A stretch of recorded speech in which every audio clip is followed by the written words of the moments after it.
왜 우리는 죽는 걸로 진화를 했을까? 되게 중의적인 표현이네요. 다들 오래 살고 싶은 분들이 많잖아요. 한 3000살쯤 살면 얼마나 좋을까. 인간은 다른 생명체에 비해서 그래도 조금 더 오래 사는 편이긴 하죠. 평균 내보면. 많이 살죠. 중요한 특징 중 하나가 생식이 끝난 뒤에 되게 오래 살아요. 생식이 끝나면 다른 애들은 이렇게 오래 안 살아요? 네. 특히 포유류 한정으로 보면 많지 않습니다. 우리가 막 연어 생각하면 생식하고 빨리 죽는 대명사잖아요. 알 낳고 이제 가시는 거죠? 근데 대부분은 생식을 하면 그렇게 오래 살지 않고 죽습니다. 자동차의 비유를 많이 들거든요. 우리가 한 자동차를 영원히 자동차를 탈 수는 없잖아요. 만약에 우리가 진짜로 공을 들여서 부품도 계속 갈아주고 엄청 잘 정비해준다고 하면 영원히 자동차를 탈 수 있을까? 라고 하는 질문은 좀 비슷한 것 같아요. 계속 바꿔주면? 네. 중요 부품까지 바꿔주면 탈 수는 있겠죠. 근데 실제로 그렇게 하지 않잖아요. 20살에 사서 80살까지 계속 타지 않잖아요. 몇 번 차를 바꾸잖아요. 네네. 그런 거랑 노화와 죽음이 굉장히 비슷한 유사성이 있는 것 같아요. 그러니까 우리가 예를 들면 수명, 뭐 100살을 산다 혹은 뭐 120살을 산다고 했을 때 이게 물리적인 한계일까? 라고 했을 때 저는 아니라고 생각하거든요. 그러니까 우리가 잘 관리해주면 40년, 50년도 탈 수 있지만 그렇게 하지 않고 교체를 하죠. 그거랑 되게 비슷하다 생각해요. 이 개체 하나를 잘 해갖고 뭐한 200년 살게 하는 것보다는 한 70살쯤 하고 다른 새 차로 갈아 껴? 이렇게 이제 간다고요? 그러면 이제 차주가 누구냐? 결국 유전자다. 유전자가 있을 때 쌩쌩한 차로 자주 갈아주는 유전자와 계속 오래된 차를 엄청나게 비용을 많이 들어가면서 계속 유지 보수해주는 유전자 중에서 누가 더 잘 퍼질까? 완전히 다 닳아서 못 쓰게 돼서 폐차시키는 것이 아니라 버리고 새 차로 갈아타는 게 유전자 입장에서 봤을 때는 오히려 더 합리적인 전략일 수 있다. 차주의 입장에서 보란 얘기네요. 차가 아니라. 그렇죠. 근데 차주가 유전자를. 우리는 차주가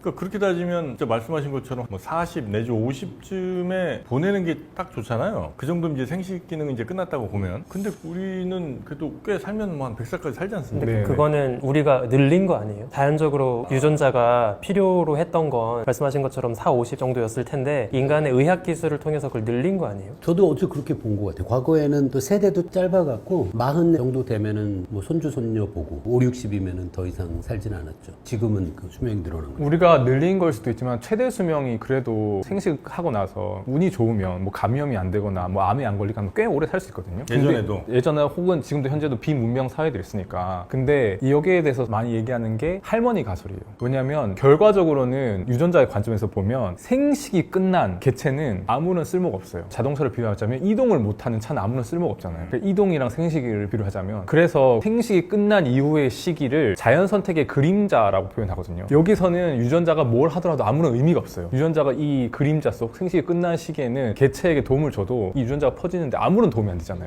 그게 이제 자연 선택의 그림자라고 하는데 그렇기 때문에 수명을 늘려주는 것이 별로 도움이 근본적으로 안 되죠. 수명을 늘려줘봤자 생식을 못하면 유전자가 퍼지는데 도움이 안 되잖아요. 근데 할머니 가설은 뭐냐면 자기가 낳은 새끼들 그러면 자기의 유전자를 가지고 있잖아요. 얘네들이 번식하는데 혹은 생존하는데 도움을 준다면 실질적으로 유전자에게 도움을 주는 거예요. 손주를 만든다는 거죠? 네, 어차피 그 유전자를 다 똑같은 클론들이라고 기본적으로 본다면 손주들을 도와준다 혹은 증손주들 그러니까 유전자들이 자기가 직접적으로 생식해서 유전자를 퍼뜨리는 것이 아니라 자기 자식들 혹은 자기의 손주들이 유전자를 더 퍼뜨릴 수 있게끔 도와준다라고 하면 자연 선택이 그럼 더 살려는 줄게. 자식을 도와준다는 의미인가요? 내 자식이 나와 유전적인 관계가 굉장히 높고 자식의 자식에게 나와 같은 유전자가 들어있고 그 유전자를 갖고 있는 손자 손녀가 생존할 가능성을 높이는 게 나한테도 유리하다고 생각합니다. 근데 할머니가 생존하도록 도와줘야 의미가 있는 거죠? 할머니가 아무런 쓸모가 없으면 자연 선택이 굳이 작용하지 않죠. 오히려 정반대로 이 노화와 관련된 진화 이론에 크게 중요한 이론이 두 가지가 있어요. 하나가 disposable soma theory라고 해서 disposable은 버릴 수 있는 일회용, 이거 soma는 체세포를 뜻해요. 그러니까 우리 몸에서 실제로 최종적으로 유전자를 복제해서 번식시키는 역할을 하는 것은 정자와 난자 같은 생식세포들이에요. 유일하게 우리 세대에서 다음 세대로 넘어가는 세포는 정자와 난자밖에 없죠. 그러니까 나머지 세포들은 말하자면 그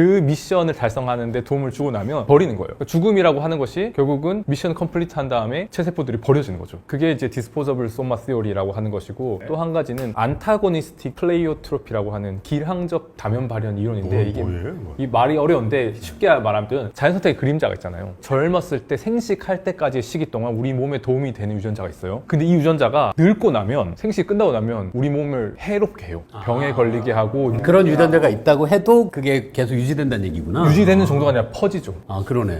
자, 내 수명을 10년을 단축시키는데 애를 2배를 낳게 해줘. 그럼 그 유전자가 무조건 선택이 돼요. 그러니까 기본적으로 이 자연 선택의 그림자 안에 들어가 있는 거는 상관을 하지 않을 뿐만 아니라 해로운 것도 방치한다는 거죠. 그러네요. 그래서 이제 젊었을 때 어떤 유리암, 생식 시기의 유리암 때문에 선택된 유전자들이 늙었을 때는 관리가 안 되기 때문에 얘네들이 해로운 영향을 줄 수가 있다. 상관이 없는 거네요. 그 후반에 뭐 도움이 되든 말든 상관이 없는 거네요. 근데 만약에 생식 끝난 이후에 또 유전자들이 퍼뜨리는 데 도움을 줄 수 있다고 한다면 그런 안 좋은 효과가 있는 유전 변이들도 자연 선택을 통해서 제거될 수가 있는 거죠. 그 할머니 가서 생각하면 요즘 사람들이 결혼 연령이 이제 점점 늦어지고 있잖아요. 그럼 이게 계속되면은 결국은 인간의 수명을 늘리는 방향으로 진화합이 적용하지 않을까요? 현재 문명이 기본적으로 인간의 수명을 계속해서 늘리는 방향으로 작동하고 있다고 생각해요. 어떤 게 원인 결과인지는 확실하지 않잖아요. 네. 수명이 늘어서 사람들이 결혼 연령을 30대 중후반으로 미루고 있는 건지. 근데 언뜻 할머니 가설을 생각하면 극단적으로 사람들이 결혼을 50살에 해요. 그런데 할머니 할아버지 가설이 성립하려면 인간의 수명이 100살이 돼야 되잖아요. 그러니까 어쩌면 결혼 연령이 늦어지는 것과 수명이 늘어나는 게 관계가 있지 않을까. 결혼 연령이 뒤로 미뤄지는 것도 수명을 연장하는 효과가 있을 수밖에 없는 게 생식을 그것도 늦게까지 그러네. 할 수 있는 유전자들이 선택이 되는 거예요. 유전자 조합 선택이 되는 거죠. 그럼 생식을 늦게까지 한다는 것은 그만큼 오래 자연 선택이 그림자가 안 진다는 거예요. 뒤로 밀어지는 뒤로 밀리는 거예요. 계속 자연 선택이 관리해주는 시기. 그러니까 우리가 차를 사도 한동안은 애지중지하면서 닦아주고 관리하잖아요. 근데 차가 굴러가지 않으면 바로 폐기. 왜냐면 보험료도 들고 주차비도 내야 되고 하니까 폐기하는 거랑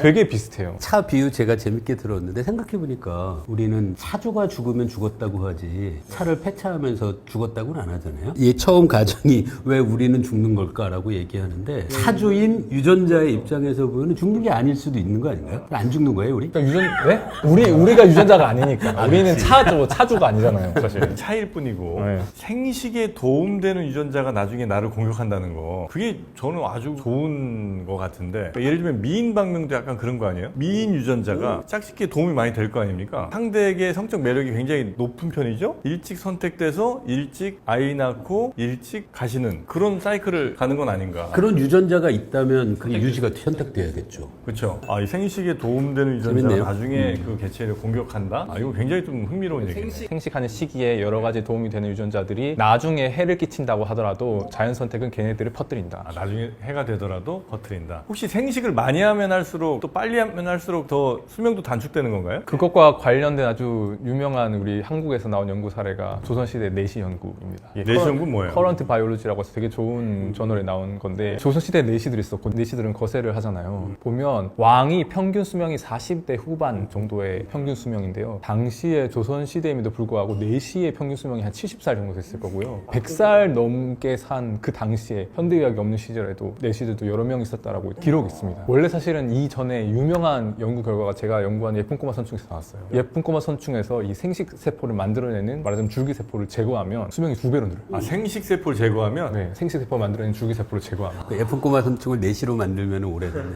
우리도 어쩌면 생식이 어떤 이유로든 제거된 상황으로 만약에 짠 하고 태어났으면 굉장히 오래 살 가능성이 좀 높은 거군요. 그런 거죠. 그러니까 어떻게 보면 여러 가지 해석을 할 수도 있는데 아직 미션을 시작도 못했으니 살려주는 걸 수도 있는 거예요. 그렇죠, 그렇죠. 여러 가지 해석이 가능해요. 그 생식세포를 갖고 있는 것만으로도 몸이 되게 에너지를 많이 쓰나 봐요. 그러니까 그게 에너지의 차원의 문제인지 아니면 죽이는 건지 그냥 생식 다 했으니까 왠지 가라 라고 하는 건지 그건 이제 연구가 좀 필요하고. 네, 아직까지 그 부분은 연구가 필요한 부분이에요. 저도 그래서 그런 관련된 연구를 하고 있어요. 암컷의 경우도 그런가요? 암컷도 생식이 많이 된 경우에 더 삶을 빨리 마무리를 한다든지 보통 이건 다 지금 남자들일 거 아니에요? 왕과 내시를 비교했다는 거는 여성의 경우에는 폐경이 늦을수록 수명이 길다라고 하는 그런 보고도 있어요. 폐경이 늦을수록 네, 선택의 그림자가 뒤로 밀려나는 그런 상황인 거죠. 수명, 노화, 죽음이라고 하는 게 묘하게 생식과 매우 관련이 깊어요. 본질적으로 다시 자동차의 비유로 돌아가 보면 차를 지금 한 대 사서 진짜 잘 관리하면 부품도 하나하나 다 가르쳐주면 뭐 한 50년은 그냥 탈 것 같거든요. 근데 지금 보통 사람들이 뭐 길어야 20년 타잖아요. 그런 것처럼 인간의 수명도 120살, 뭐 150살까지 살 수 있을까? 사실 물리적인 한계는 훨씬 길 거라 생각하고 저는 개인적으로 한 1000년은 살 수 있다고 생각해요.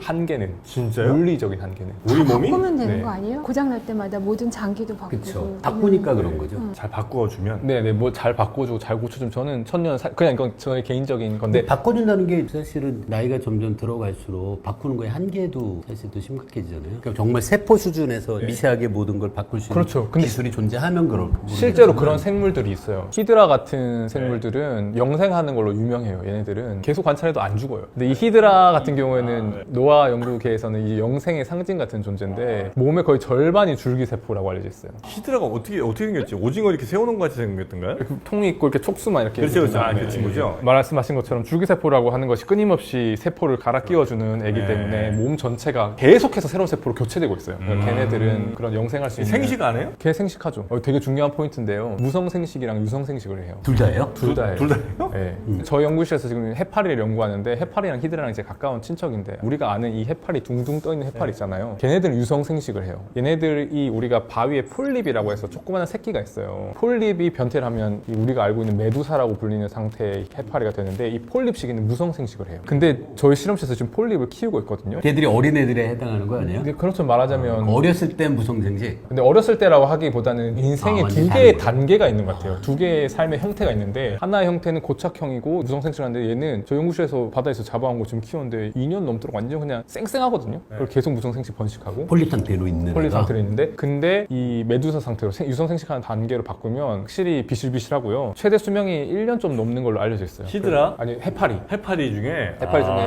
우리가 해수욕장에 많이 출하는 보름달 물해파리 이런 애들은 보통 한 반년에서 1년 정도 산다고 알려져 있어요. 그러니까 유성생식을 하는 것과 죽음, 노화가 굉장히 밀접적으로 관련이 돼 있는데 재밌네요. 아까 말씀드렸던 노화의 진화 이론 중에서 디스포저블 소마, 체세포는 쓰고 버린다. 왜냐하면 생식세포로 번식을 하니까. 근데 무성생식은 체세포로 번식을 하는 거예요. 히드라 같은 경우에서 살이 여기서 하나가 볼록 튀어나오거나 폴립은 여기서 살이 나와가지고 걔가 새끼가 한 마리가 되거든요. 발을 뻗어서 발에서 갑자기 또 다른 새끼가 나온다거나 그거는 정자란 낭자로 만드는 게 아니라 일반적인 유성생식이 아니라 몸 어딘가에서 살을 만들어내는 거잖아요. 그러니까 몸 전체를 다 잘 관리해줘야 되는 거예요. 누가 세차의 씨앗이 될지 모르니까 다 잘 관리해주는 체제인데 무성생식을 안 하는 우리 같은 시스템에서는 모든 몸을 잘 관리해줄 필요가 없는 거죠. 유성생식 세포만 잘 키워서 잘 번식하게끔 몰빵해주면 되는 시스템이기 때문에 어떻게 보면 인간 같은 경우에는 우리 계통이 진화하는 과정에서 사실은 영생할 수 있는 능력을 무성생식과 함께 저는 잃어버렸다고 보고 있어요. 그런 메커니즘을 전 솔직히 영생으로 불러줄 수 있나 좀 싶어요. 테세우스배 같은 느낌이 좀 들어서 부품을 다 갈아버렸으면 똑같은 개체가 계속 영생하고 있다라고 표현하는 게 불공평하다고 생각이 들거든요. 근데 그거는 우리 몸도 마찬가지예요. 사실 장에 있는 세포도 일주일에 한 번씩 거의 모든 세포가 교체되거든요. 그럼 일주일 전의 장과 지금 이 장이 같은 장인가? 근데 라고 개체 말씀드리면 단위로 보면 말씀해주신 히드라 정도로 우리가 개체를 통으로 바꾸진 않잖아요. 히드라도 뭐 어느 순간에 모든 걸 버리고 새로 만드는 건 아닐 거잖아요. 계속 사라지는 세포가 있고 새로 만들어진 세포 계속 바뀌는 거니까 정도의 수준이 그냥 그 연장선상에서 우리 몸도 뇌를 제외하고 면역세포 같은 것도 끊임없이 바뀌고 피부세포들도 계속해서 다시 만들어내고 장에 있는 세포들 여러 기관들이 많은 부분들이 교체가 될 텐데 다세포 생물의 본질적인 그런 문제라고 생각하고 결국은 연속적인 과정으로 봤을 때 이게 연속성을 가지고 통합성을 가지고 있으면 같은 크게 개체라고 잘라내거나 뭐 그렇게 보이진 않지만 끊임없이 우리는 바꿔내고 있는 거군요. 네. 히드라 같은 친구들은 딱히 생식 기간이 있거나 한 건 아닌가요? 보통 환경이 열악해지면 유성생식을 하고 이 말미자 이런 애들도 알려진 게 유성생식을 하고 나면 죽어요. 환경 열악하면 유성생식을 해요. 오. 보통 환경이 변화했을 때 새로운 그 환경이 견뎌낼 수 있는 조합을 만들어내기에는 유성생식이 없어요. 더 그쵸. 다양성이-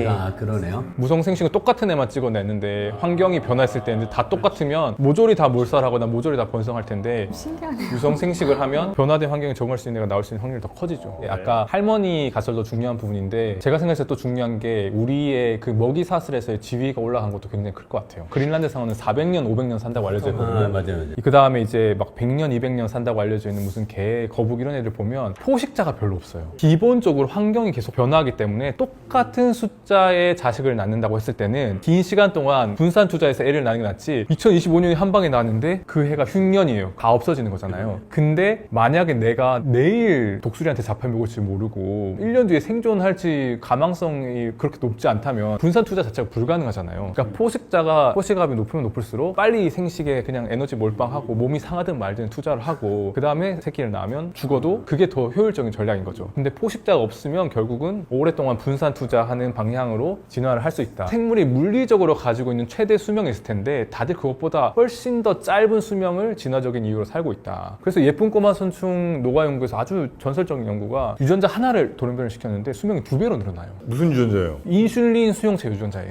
우리한테도 있어요. 2만 개의 유전자 중에서 하나만 돌연변을 시켜도 수명이 2배로 늘어난다는 거예요. 근데 이 효과는 여러 동물들에서 많이 검증됐고 인간에서도 요즘 당뇨병과 관련된 뭐 메트포민 같은 약 먹으면 수명이 늘어난다는 그런 보고들이 있거든요. 인슐린 관련 체계들을 건드리면. 그 미케니즘은 뭐예요? 인슐린 체계가 바뀌면 왜 오래되죠? 그 메커니즘들은 굉장히 다양한 메커니즘이 있어요. 우리가 노화하는 데 관련된 대사 뭐 등등과 관련해서 이것들을 더 오래 살 수 있는 방향 쪽으로 잘 관리하게 바꿔준다는 건 많이 연구가 돼 있어요. 조금 굶기면 더 오래 산다는 연관되는 얘기. 그런 거랑 몇 가지 중요한 유전자 조절 회로들이 있는데 걔네들을 통해서 이제 조절을 하는데 포인트는 뭐냐면 예쁜 꼬마 선충도 유전자 하나 돌연변이로 2배를 살 수 있는데 그렇게 안 살고 있다는 거예요. 야생에서는. 그러네. 왜 네. 그걸 그 돌연변이를 안 만들었을까? 그러네요. 그리고 제가 아까 1000살이라고 얘기했던 게 근거가 없는 게 아닌 게 예쁜 꼬마 선충한테 인슐린 수용체 돌연변이 만들어주고 플러스로 아까 말했던 생식세포 제거하면 2배 늘어났잖아요. 그렇게 하면 거의 10배 가까이 원래 한 달 사는 애가 거의 1년 가까이 살게끔 하는 게 실험적인 결과들이 나와 있어요. 그러니까 물리적으로 더 오래 살 수 있는 잠재력이 있는데 안 하는 거네. 그렇게 안 하는 거죠. 그 수명이 늘어났다는 게 그러면 노화 속도 자체가 늦어진 거예요? 아니면 늙고 병든 채로 살아가는 시기가 늘어난 거예요? 실제로 보면 그거를 헬스 스팬이라고 하는데요. 그냥 수명은 라이프 스팬이라고 하고 그냥 몇 년을 사는지고 헬스 스팬은 건강하게 얼마나 오래 사는지인데 많은 경우에 건강하게 사는 기간이 늘어나요. 진짜 노화가 늦어지는 네, 느낌. 그 쌩쌩해. 원래 비실비실 거쳐 죽어야 되는데 막 너무 쌩쌩해서 이상한 처음 봤을 때는 놀라웠죠, 그게. 그러면 혹시 우리보다 더 강한 천적 내지는 포식자가 있었다고 가정을 하면 우리는 지금보다 훨씬 더 짧은 기간에 빨리 애들 낳고 갔을 확률도 좀 있겠군요. 다른 뭐 영장류 친구들을 보면 우리만큼 오래 살지 못하는 이후에는 그런 포식각 같은 게 이렇게 우리처럼 오랜 시간 동안 몇십 년 동안 분산 투자하는 것이 결코 야생에서는 효율적인 전략이 아니었을 거라고 생각합니다. 아니면 우리가 성장하지 않아도 후손을 볼 수 있는 몸으로 돼 있다면 훨씬 더 많은 개체수를 볼 수도 있잖아요. 뭐 예를 들어 뭐 2차 성징 이후에 아마 이게 생식이 가능할 텐데 그보다 훨씬 더 일찍 가능하게 만들면 그거는 오히려 그 DNA 생존에 불리한가요? 어린 개체가 아이를 낳으면 더 힘들겠죠, 아무래도. 낳는 것도 예를 들면 골반의 사이즈 같은 것들이 제한이 되면 더 작은 아이들을 낳아야 될 거고 작은 애들을 낳으면 생존율이 또 떨어질 것이고. 지금 질문을 바꿔서 할 수도 있을 것 같아요. 그럼 사람의 2차 성징까지 도달하는 시간이 이만큼이라면 그걸 왜 절반으로 줄이지 줄이진 않았을까? 않았나. 하여튼 전 좀 오래 살았으면 좋겠거든요. 저 오래 살려면 방법이 뭐 없을까요? 아까 몇 가지 말씀하셨죠. 제일 중요한 방법은 있죠. 떼시면 됩니다. 4시? 내시들은 조금 어렸을 때 제거를 했으니까 예쁜 꼬마 선충도 이제 발생할 때 제거를 하는 거라서 비슷한 효과가 났을 것 같은데 저희처럼 생식을 다 한 사람들이 제거를 했을 때 그때도 여전히 효과가 있을까는 잘 모르겠었는데 한번 보여주시죠. 제가 한번 먼저. 그러면 그 반려동물도 중성화 수술 하잖아요. 그러면 더 오래 사나요? 그 데이터가 있을 것 그거 같아요. 데이터 있을 것 같은데? 더 오래 살아요? 한번 보면 재밌을 것 같네요. 더 오래 산다는 얘기 있죠? 네, 더 오래 산다고 오래 해요. 살아요? 네. 그 얘기 전 들었어요. 일단 거기에서 발병하는 질병 자체도 줄어들고 그리고 공격성 같은 것도 줄어들고 특히 이제 수컷의 경우에 그 실험이 있네요. 근데 아직까지 인간 실험은 없는데 어떻게 한번 같이 해보시겠어요? 여러분이 뭐 댓글 통해서 많이 응원해 주시면 네, 한번 뭐 도전을 해보도록 하겠습니다.